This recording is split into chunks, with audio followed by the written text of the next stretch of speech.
കേരളത്തിൽ എവിടെയൊക്കെ ദേശീയ പതാക ഉയർത്തുന്നു അവിടെയൊക്കെ ഇന്ത്യയുടെ പാർലമെന്റ് പാസാക്കിയ നിയമപ്രകാരം വന്ദേ മാതരം ആദ്യാവസാനം പാടിയിട്ടില്ല എങ്കിൽ വി.ഡി. സതീശൻ സർക്കാർ വിവരമറിയുമെന്ന് ഇന്ത്യ ഭരിക്കുന്ന നരേന്ദ്രമോദിയുടെ പാർട്ടി ഇവിടുത്തെ സതീശൻ സർക്കാരിന്, മുസ്ലിം ലീഗിന്റെ സർക്കാരിന് അന്ത്യശാസനം നൽകുക.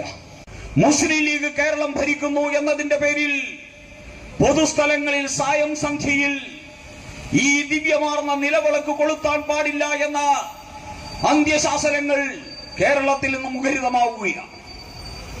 ഈ കേരളത്തിന്റെ പാരമ്പര്യത്തെയും രാജ്യത്തിന്റെ പാരമ്പര്യത്തെയും സംസ്കാരത്തെയും മുഴുവൻ അധിക്ഷേപിക്കുകയും അവഹേളിക്കുകയും അവഗണിക്കുകയും അപമാനിക്കുകയും ചെയ്യുന്ന ഇത്തരത്തിലുള്ള പ്രവർത്തികൾ രാഷ്ട്രീയത്തിന്റെ പേരിൽ നിലനിൽക്കുന്ന പ്രദേശമായിട്ടെന്ന് കേരളം മാറിക്കഴിഞ്ഞിരിക്കുന്നു.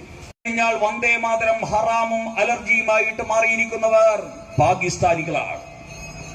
കേരളം കഴിഞ്ഞാൽ വന്ദേ മാതരത്തെ നിഷേധിക്കുകയും നിഘനിക്കുകയും നശിപ്പിക്കുകയും അതിനെതിരായിട്ട് പ്രതിഷേധിക്കുകയും ചെയ്യുന്നവർ പാകിസ്ഥാനികളാണ്.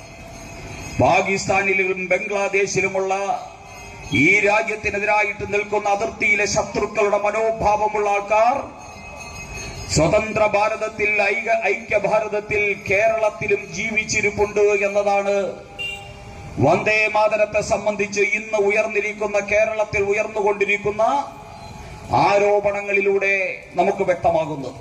കേരളത്തിലെ ഒരു അധ്യാപകൻ ഒരു ചോദ്യം കുട്ടികളോടായിട്ട് ചോദിച്ചു.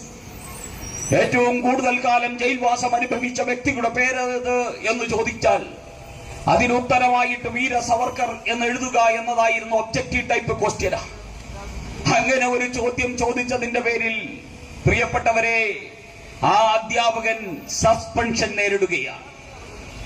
ആ അധ്യാപകനെ സസ്പെൻഡ് ചെയ്തിരിക്കുന്നു. കാരണം എന്താ?